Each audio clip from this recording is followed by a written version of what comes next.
Hello everyone, it's Stephen here for The Idiot Quilter, and on this episode I have a special announcement to make, and I'm going to give you an update on my Janome 15,000, and I've got some other things to catch you up on as well that I have been doing.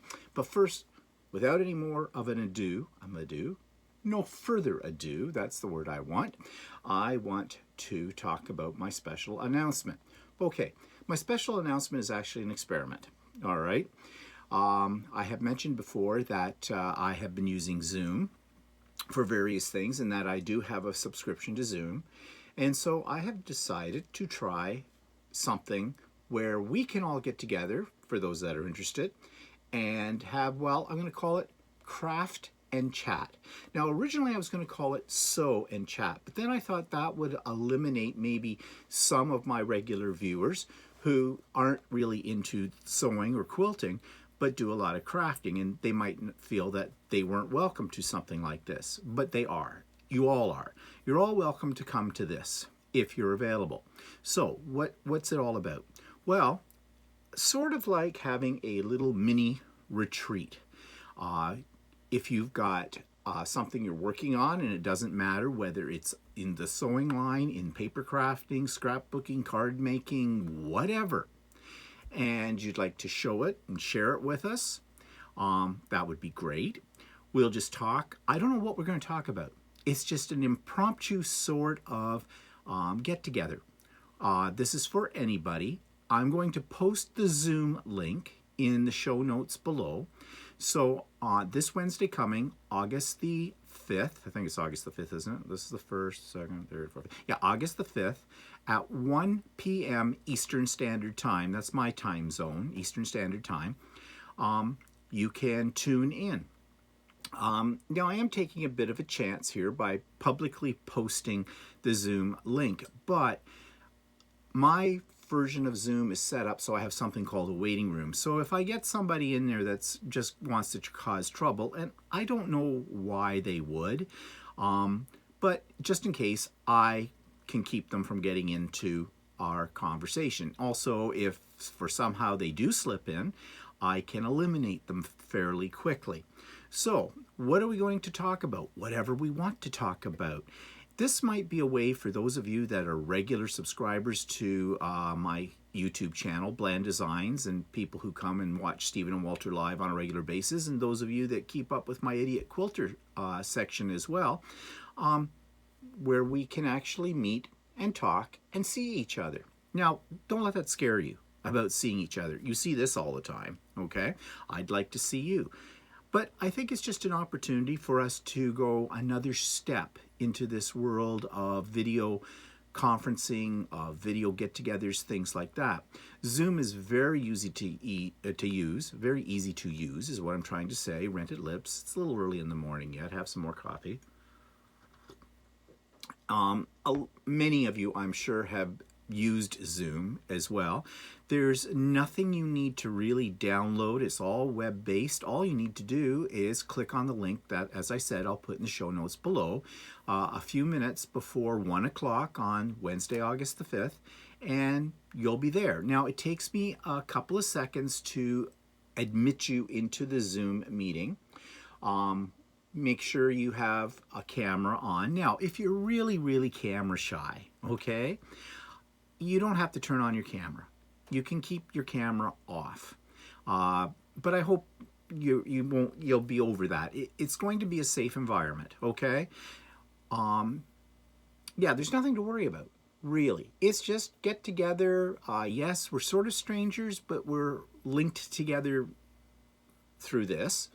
And it'll just be interesting to see what other people are doing, because I know a lot of people have turned their attention to their creative side during this whole situation we're in right now with lockdown. And many of you are regular crafters. It would be nice to see other people's work. But it's more than just a show and share session. It's whatever. I don't know how it's going to work. So if you're interested, you can click on the link below about 5 minutes or 3 minutes before 1 o'clock on August the 5th, and away we go. How long is it going to run for? Well, that's up to everybody else. If it gets boring, well, it'll be the end of it. I'm looking right now to say maybe about an hour, okay? And you don't have to stay for the whole thing, you know. We'll just see how it goes. We're playing this all by ear. That's why it's sort of experimental. So I hope you will take advantage of this and join whoever else comes in. So again, that's this Wednesday, August the 5th at 1 p.m. Eastern Standard Time. Link is in the show notes below. Okay, let's move on to an update about my Janome 15,000. It's back. I got it back 2 days ago. No, yesterday. Yesterday? No, 2 days ago. 2 days ago. You know, during this isolation thing, you lose track of time. Anyways, I've done one small project on it since I got it back. It worked fine. There were no problems whatsoever. So today, after I finish doing this episode, I am going to put it through its paces and get it started on another one of my Halloween banner blocks. I'm going to talk about those again in a second. But that's fairly intensive embroidery, so this should put it right through a good test. Now, Shirley at Ultimate Sewing told me that watch it very carefully, if I have any problems at all, to let her know. And I think she's going to go back on Janome if there is. Hopefully there won't be. Now, what was the problem? Well, I asked Shirley, and she didn't really give me an absolutely clear answer because I don't think she got an absolutely clear answer from Janome. But it has something to do with the tension system, and they had to replace that. What that involved, I have no idea. I think it's a little bit more involved than just replacing a tension disc or something like that. I think it was much more involved than that. So it's fixed. For the most part right now, it ran fine. When I did this yesterday, and today I'm going to put it through a further test. So stay tuned. Okay, what is this? I've shown you these before. Every month, Designs in Machine Embroidery comes out with a free embroidery pattern. They call it the monthly doors. This is the August door, and I stitched that all out. It's a combination of applique and embroidery. And I have all the doors since January, and the thing is there will be 12 of them at the end of the year, and then I'm putting them together as a wall hanging. What they do with them is there's an extra piece that goes onto this and some hanger parts, and you hang it in a little fancy rack, and you can change it out each month.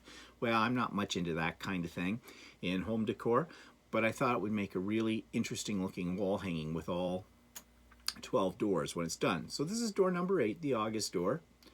And you can see it's got a couple of lawn chairs sitting on a little deck somewhere, maybe a cottage idea. I got the hiccups again. Every time I do a broadcast, I get the hiccups. I don't know what it is. But these are fun to do. And if you're interested in doing them, I think you can get the back ones. You just have to go to, it's tricky where they put these. Every month I go hunting for them when they come out. But if you go to Designs in Machine Embroidery, actually if you plug into Google, Designs in Machine Embroidery monthly door or doors, or put in August door or July door, I think you'll find it. And it looks like you're going to be purchasing it, but and you go through it, the checkout, as if you were buying something, but it doesn't charge you or anything. It comes up $0. And then about 10 or 15 minutes later, depending, you will get an email with the link to download it. It comes in a zipped format, which is a compressed file that you have to unzip, but if you're using Windows, that's already built into your system. You just right-click on the file and say extract, and away it goes. And then you have the embroidery file. There is a PDF with it as well, showing you the steps. Do study that. One thing, if I have one thing to criticize about this whole system, is they sometimes leave out some minor steps. Well, they're not so minor. They involve trimming. So, you know, read each step carefully. Sometimes I think these are not very, no, they're not bad. They're pretty good, but you know, I'm a stickler for organization, and when someone misses a step, and it happens on a repeated basis, it gets me a little frustrated. It makes me question the quality of their work. The end result is good, but I'm glad I'm not an amateur when it comes to doing this kind of thing. If you're a rank amateur, if you've never done any in the hoop applique before or whatnot, this might not be the project to start on. Okay, it can be very confusing. But if you've done them before, you should very easily be able to figure it out, and away you go. Kind of a cute idea. Okay. Oh, and just another thing. I noticed, okay, let's talk about Idiot. I noticed that the sound on my videos was kind of weird in the last month or so. It just doesn't sound as clear and crisp as it should. And the same with my vlogs, and the same with Stephen and Walter Live. And I was thinking, well, is it the settings on my camera or my iPad? Because that's basically what I use to do these videos. Or was it the settings when I was reviewing them on the other system that I use? No, my microphone was busted. This is my new microphone, same as my old microphone. Makes a world of difference, okay? But I went on since about the middle of June, not realizing that my microphone was busted. I mean, you could hear things okay, but to my ear, they didn't sound quite as clear as they should. And it was the microphone problem. So I hope this is working now. Okay, I've tested it, and it should be. All right, what do I want to talk about next? Okay, I bought some new thread. Surprise. Embroidery thread. Okay, so there are several major brands of embroidery thread. You know that I use Floriani. I love Floriani. But I've been hearing a lot of really good things about Madeira. Now, they've been around for a long time. They make all kinds of different threads, but they also make embroidery thread. So that company that I've talked about before, Monfil, out of Quebec, have a sister company. It's more of their commercial side of their company. But if you can request a log-on ID with them, and you can buy from them without being a company. And they have large spools of Madeira thread. And this is what a large spool looks like. They're about large. There is, how much is on these? Oh, 5,000 meters. But the price is really good. I think these are about $12.99 a spool. Now, the reason I say that's a good price, for those of you that may not be so much into machine embroidery, I pay for a 1,000-meter spool of Floriani. I pay about $7.99 at my local quilt shop for that. This is all in Canadian dollars, of course.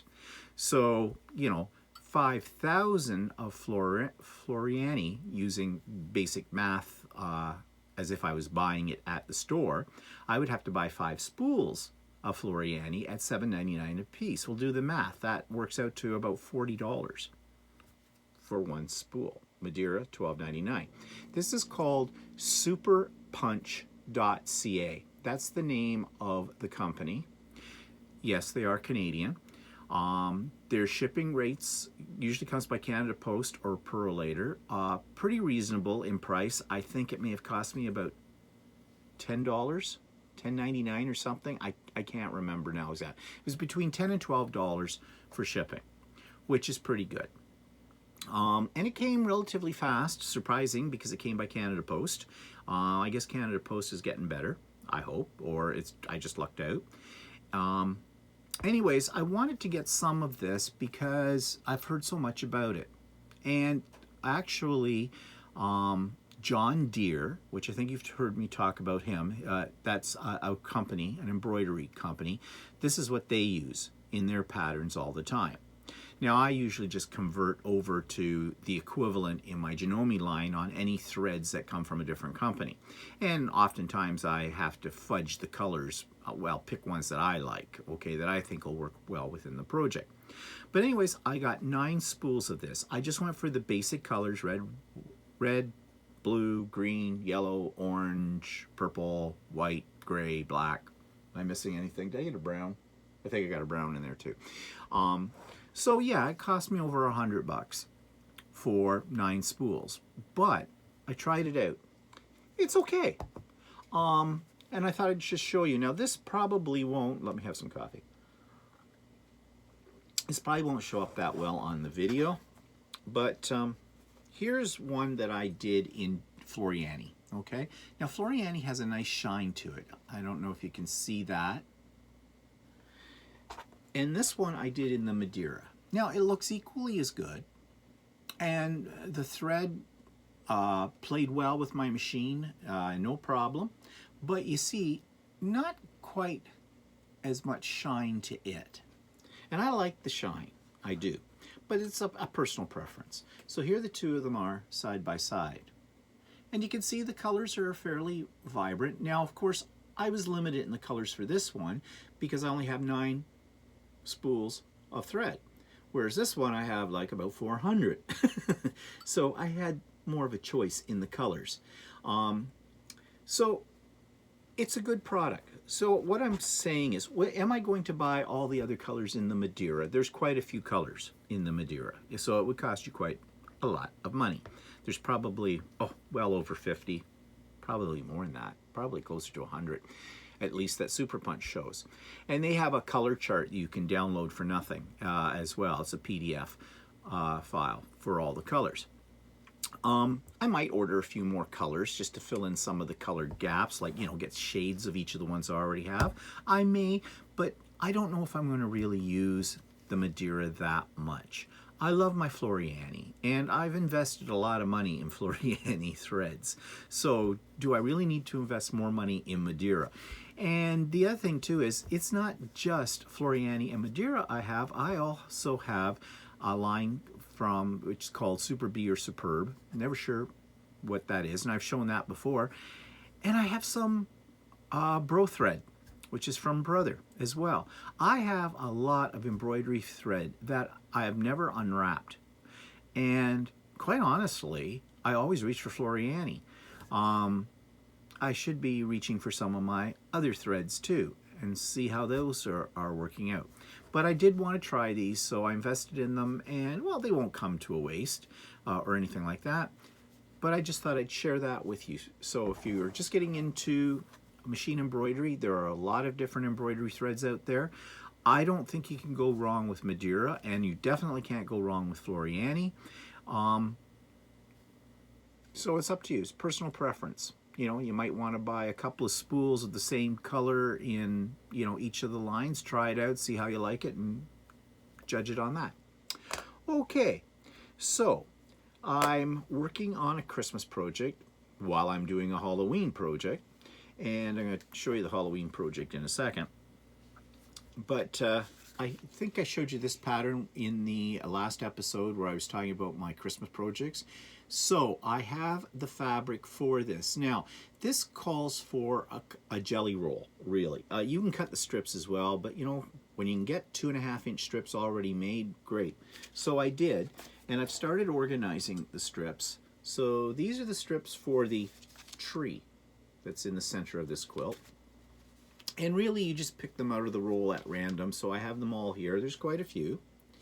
And these will have to be sewn together into strip tubes and then cut for the blocks. And this is the background. And again, I have some subcutting to do on these, but I have them all organized. And if you notice, the background goes around the tree, but up in the top right and left corners, there's something that's slightly different in color. And I've been reading the instructions, and I'm really not sure what those colors are, what pieces you have in there. So I figure as I get going with it and I start actually putting blocks together, it'll make more sense. And I can always go to some more of my Christmas stash if I need something else in addition to what I've already shown you, and use that. So I'm going to get started on that fairly soon. Always lots of projects. You can see all my UFOs hanging up behind me. Those are all waiting to be backed and then quilted again someday. And yeah, the other project that I'm working on, I showed you one of the blocks in this, is the Halloween banner. This is all embroidery. A little bit of applique in here, but most of it is just solid embroidery. And this is what I'm going to work on today. Another one of these blocks, because they take over 2 hours to make. And they certainly will put the embroidery machine through its paces. So This is how I'll know that my machine is working fine when I do one of these. But there are 16 of those blocks in the final project, plus sashing, and I thought I'd show you the first row, because I sewed the first row together to get a sense of what it'll look like. And that's the first row. So there will be 3 more rows with different type of sashing between each to go. And then I'll put a border on it, I'll put a backing on it. I'm not going to quilt, well, I do have to do a little bit of quilting on this, but this is kind of difficult because it's already embroidered. But I want my pieces to stay together, so I will back it and tack it together somehow. But this will be a wall hanging, okay? It won't be a quilt. It's too dense for really a quilt. I suppose it could be a quilt, but you know, it would be a decorative type of thing because each one of these blocks is very heavy duty in, like, it's stiff, okay? It's not a comfy cozy type of quilt project. So that's going to be the test. And I'm working on something else as well. Now, when you're doing machine embroidery, there's a lot of staring at the machine as it's doing things, right? And it can get boring. But you, in theory, you should be able to get up, walk away from your machine. And there's even an app that I have on my phone that tells me when there's a color change. And it works through the Wi-Fi in my house. And the sewing machine connects to the Wi-Fi as well. And then I know, okay, if I'm upstairs, it'll give me a little notice that, hey, it's time to change a color, or you've had a thread break, something like that. Inadvertently, every time I do that, I have a thread break. It's like it's like a child, I mean, a mischievous child. If you're watching it, they're as good as gold, but as soon as you turn your back on it, it will give you a problem. All the time. Walter says this about his embroidery machine as well, and he has certainly not had any problems with his embroidery machine like I had with my Janome 15,000.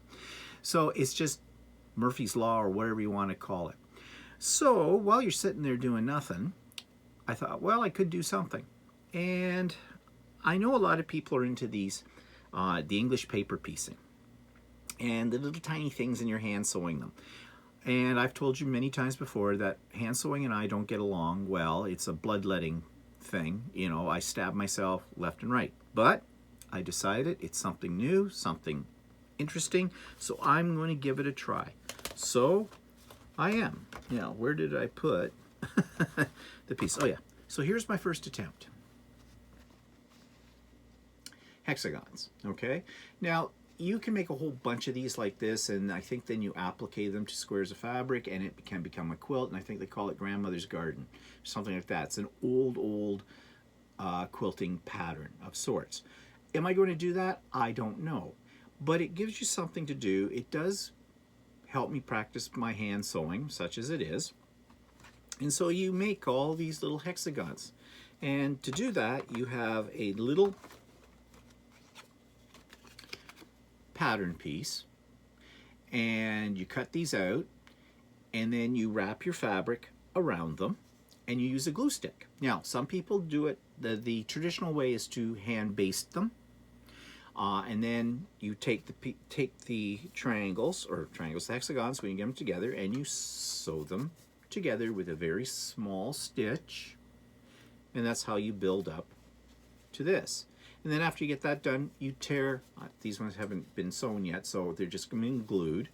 The fabric's been glued down around the corners of it, or the edges of it, and then you pull this out. That's why I've got a little hole in here, because I made my own with my Cricut maker. I cut my own hexie templates, and you pull them out, okay? And the idea is you don't sew through the little plates, the little templates in here, so you can pull them out.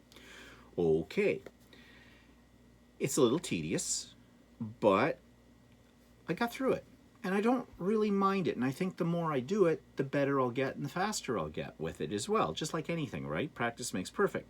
But here's my problem. I need milliner's needles. They are long and fine, and I do have a selection of very good quality needles, but none of them are a number 15. So I went looking for a number 15. That's what's recommended. Use a number 15. That's very fine. I went looking on Amazon. I could find everything up to like about a 12, but I couldn't find a 15. Now I found one site, a Canadian site, that I could get a tube of 15s. And it wasn't expensive. They were $8.99, but shipping was like $16. And there wasn't anything else on their site I wanted at that time. So I just put that on hold. I did order another package by this same company, Bohin, or Behin. I'm not sure how you say it, B-O-H-I-N. They're from France. Ooh la la. That have a selection of needles in them, and I think they're milliner's needles, but it didn't say what sizes they were. So I'm taking a chance. They weren't that expensive, $7.99 or something like that. So I ordered those from Amazon. They come in a couple of days' time.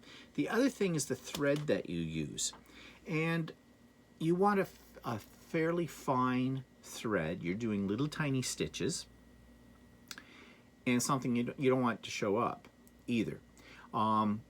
So what they recommend, and when I say they, I mean when I did some research on this on YouTube, a lot of people were talking about this thread called Bottom Line, and I think it's made by Superior. There might be other companies that make it too. Anyways, it's supposed to be the best thread for this kind of work. So I've ordered a spool of that. Now for this, I used a spool of Gutermann polyester. Of a fairly fine thread. It worked fine, but apparently this other stuff's supposed to work better. It won't tangle up as much as regular thread. And to keep it from tangling, a lot of people talked about waxing it. So as a bookbinder, because that's my other crafting life, making journals and things, I have wax, and this is beeswax, and it's meant for waxing your thread when you're bookbinding, so it slides through easier when you're putting the signatures together and things like that. So I use this on my polyester. That seemed to work okay. It lets the thread glide through. There's the thread I was using. Just, this is 100% polyester, Gutermann, and I have no idea what the weight of the thread is because it doesn't tell me. Yeah, don't know. Anyways, that's what I used for that one. It worked fine. But I'm just going to try and see what it's like to use the stuff you're supposed to use with it. So then, of course, one thing leads to another, doesn't it? So I designed on my Cricut, as I said, a program to cut out my little discs, my little templates, and then I created one that would cut out slightly larger the pieces of fabric, because I have a Cricut Maker. It has a rotary cutter on it. It's supposed to cut fabric. It's supposed to cut fabric. What is it with me and machines? Now, when I first got it, I've had the Cricut Maker probably for 4 years. When they first came out with them, I bought one. And it does wonderful things, and it works fine on everything except cutting my fabric. Now, I seem to be the only person in the world having that problem, because I've heard other people say, well, I do it all the time, not a problem, yay. Okay, long story short, I've sent a note off to Cricut to say, okay, I have this problem, what's going on? What am I doing wrong? I don't think I'm doing anything wrong. I think something's screwed in my machine, but that's a discussion for another day. So basically what I had to do was to cut these out by hand. Now, they're not that hard. You take a piece of scrap fabric. That's basically what you make these out of. Well, you make them out of anything, but I'm making them out of scrap fabric. And you lay your template down and take you can take a rotary cutter and a ruler if you want to get really exact and do a 1/4 inch seam allowance around the template and do that. I found it was just as easy to take a pair of scissors and go snip, snip, snip, snip, snip. You don't have to be that accurate. You just have to have at least enough to fold over and glue down, and that worked fine too. But I'm one of those kind of people that if there's a better way, I'm looking for it. So AccuCut or AccuQuilt, the system, which is basically a die cutting system for fabric for applique, they do have a die that will cut hexagons. It'll cut out the template and it'll cut out the matching fabric sizes. And you can cut out many layers of fabric and that at the same time, so it makes pretty quick work of it. the dies aren't cheap. Well, I had read somewhere that those dies would work in a Big Shot, and I have a Big Shot, which is a die cutting machine. I have several die cutting machines, actually. Of course I do. So, just by chance, we were out and about in a little town northeast of us that has a quilt store that specializes, actually they're a long arm quilting store. You can take your quilt in there and they'll long arm it for you. But they also have a lot of selection in wide back fabrics, which I'm going to show you in a second, what I bought there. But I noticed while the lady was cutting my fabric that on the wall they had dies for the AccuQuilt system. And I said to her, you don't happen to have the one for English paper piecing? And yes, she did. $70 for the die, but I thought it was worth the investment. Now I did say to her, now these will work in a Big Shot, won't they? Because I don't have an AccuQuilt cutter.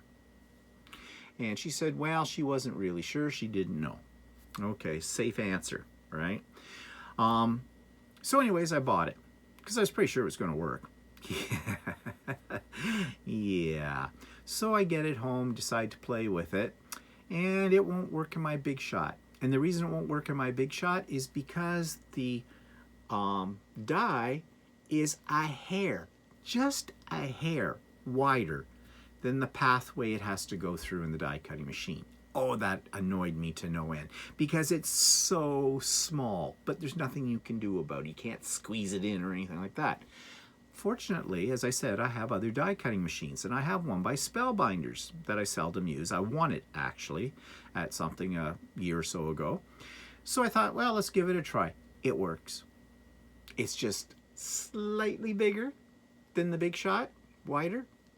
Die goes right through. Now I have to shim it up a little bit, but that's not unusual when you're doing die cutting anyways, but it works beautifully.